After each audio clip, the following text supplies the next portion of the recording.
cái chỗ này của nhà mót từ có xanh nhưng là họ chơi rau bên này ạ, họ chơi rau bên năm rồi ạ, nó sẽ để làm cho của một vài màu bên này.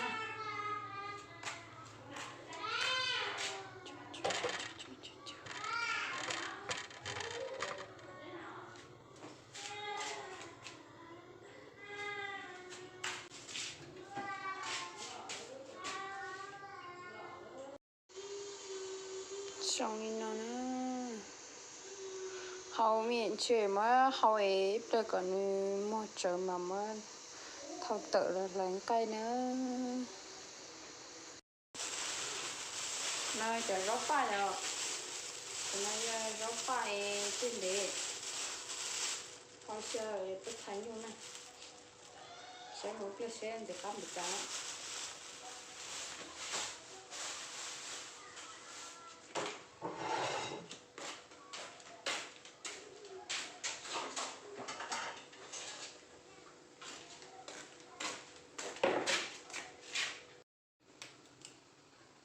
nó mất thể đó sẽ nó chè ít rồi chè nó hầu mình để nó sẽ nó để đó rồi và nó sẽ tan đổi đi cháu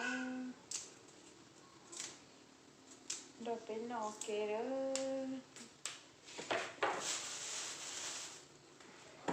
chú cá thế này rau trời nói là hơi tiền rau chỉ tọt gì nữa ạ cá thầu gì hay là chỉ tọt gì nữa để rau nó không là đấy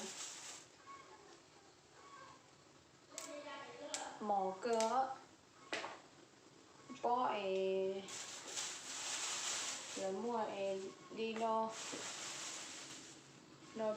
bé bó luôn là gì cột hả nó kỳ cơ như thế này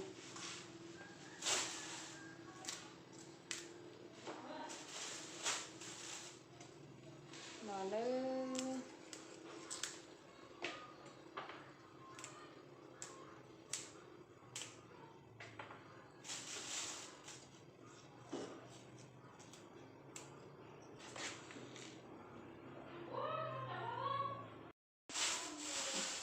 nó có thể mất để rớt xứ nó cho là tuấn nó mà vậy thì này rớt xứ mà chú cá hẳn này tuấn cho giờ cô có nói vậy tại mất cho là tuấn nếu nó yêu không tham gia thì tiền à chứ cá tại rơi à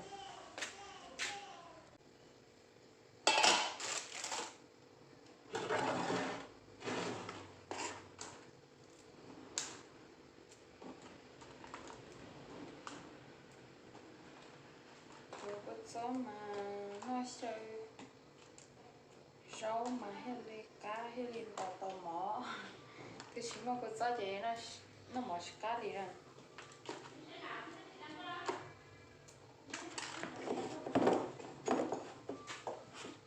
chỗ này thì mà nếu bọn nó bên ngoài thì bên chuyện nó cái bên chuyện nó bên ngoài cái này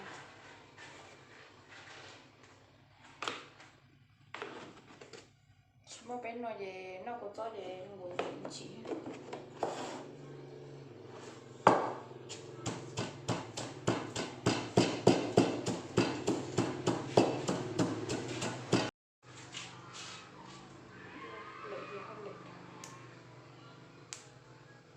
chứ mà phá tiêu từ cá lồng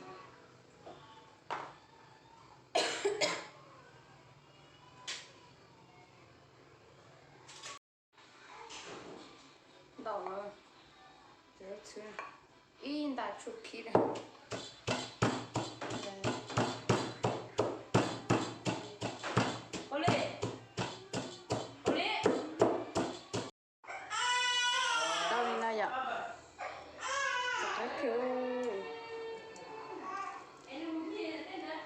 nó lên sao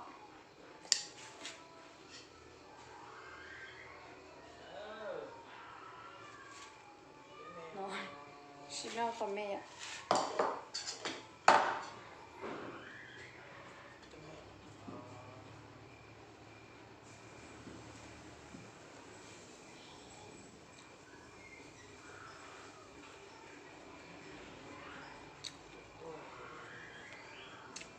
cá cơ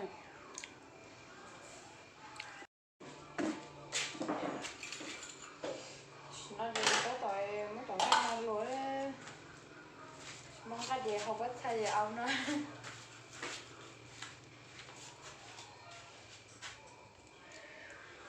lúa tới để nghe gì đây đi có nó in này on đây ạ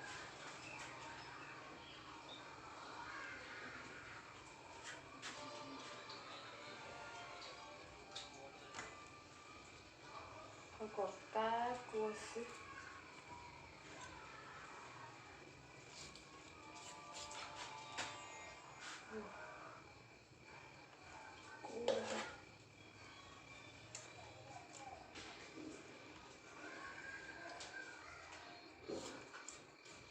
có xa món đây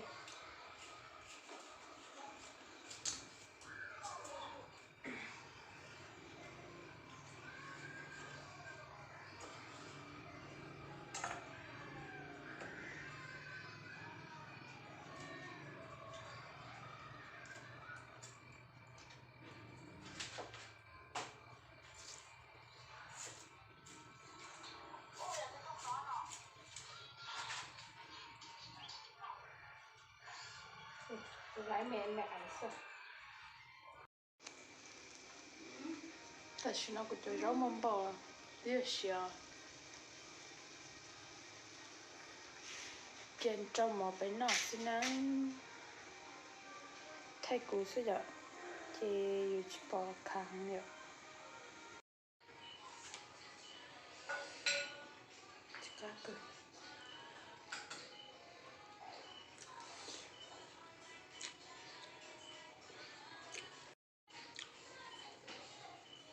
chú có con nó hả?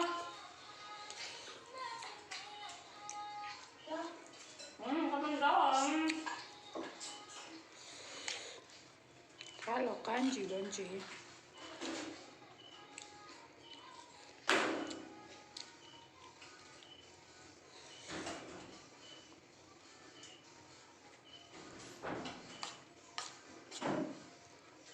Cho xe nào mà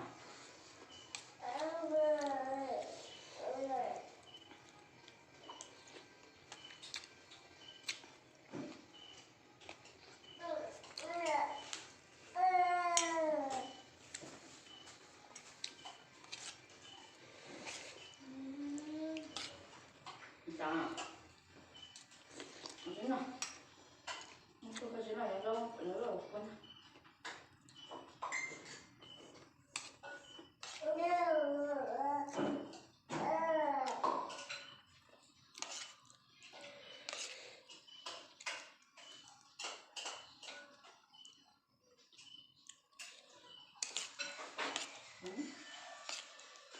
nói mãi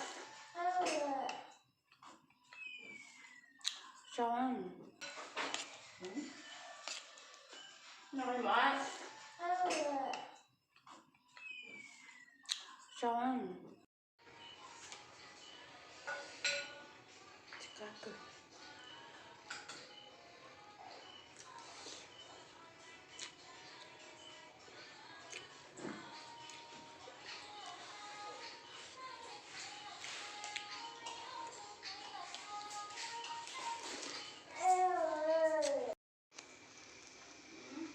tại nó cũng chơi rau mắm bò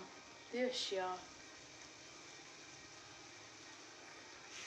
trên trong một bên nọ xin anh thay cú sẽ được thì chỉ bỏ kháng được